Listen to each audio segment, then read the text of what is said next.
Ring રોડની કાપડ માર્કેટોમાં dummy વેપારીઓ બેસાડી વિવર્સો અને વેપારીઓને છેતરનાર કુખ્યાત આરોપીને પોલીસે ઝડપી પાડ્યો છે, જ્યારે ટોળકી વિરુદ્ધ કરોડોની ઠગાઈની ફરિયાદ નોંધાઈ છે.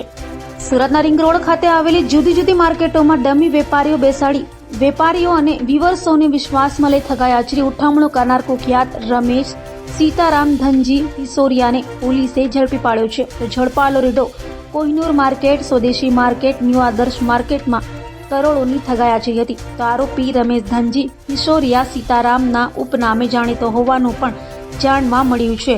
હાલ ઋષિ અને તેની ટોળકીને પણ ઝડપી પાડવા પોલીસે ચક્રો ગતિમાન કર્યા છે. પૂરા પોલીસ સ્ટેશન વિસ્તારમાં છેતરપિંડીની એક ફરિયાદ નોંધાઈ હતી. આ ફરિયાદમાં ફરિયાદીએ આરોપી તરીકે ઋષિ શાહનું નામ આપેલું હતું.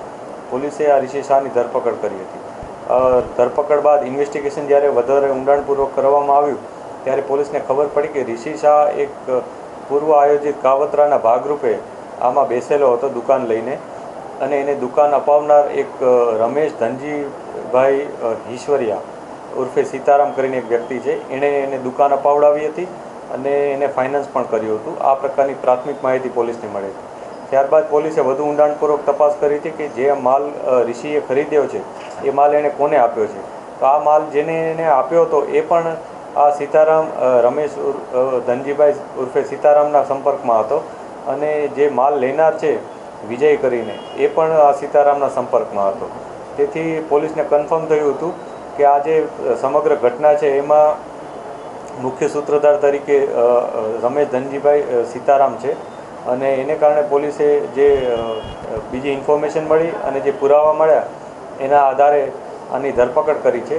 ધરપકડ બાદ અમે અન્ય પણ ઇન્વેસ્ટિગેશન અત્યારે કરી રહ્યા છીએ કે આ વ્યક્તિ અન્ય કયા કયા ગુનાઓમાં સામેલ છે.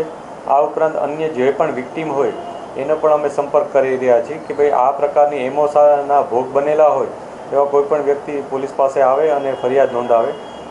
આપ મીડિયાના મિત્રોના મારફતે પણ અમારી અપીલ છે લોકોને કે કોઈપણ વ્યક્તિ આવી રીતના છેતરપિંડીનો ભોગ બન્યો હોય કે જેમાં એને માલ આપ્યો હોય પરંતુ પૈસા કોઈ એને પરત ના આપ્યા હોય અને સસ્તામાં માલ એકસાથે ખરીદ્યો હોય, આ પ્રકારના અલગ અલગ ઘટના એના કોઈ સાથે બની હોય તો પોલીસનો સંપર્ક કરે.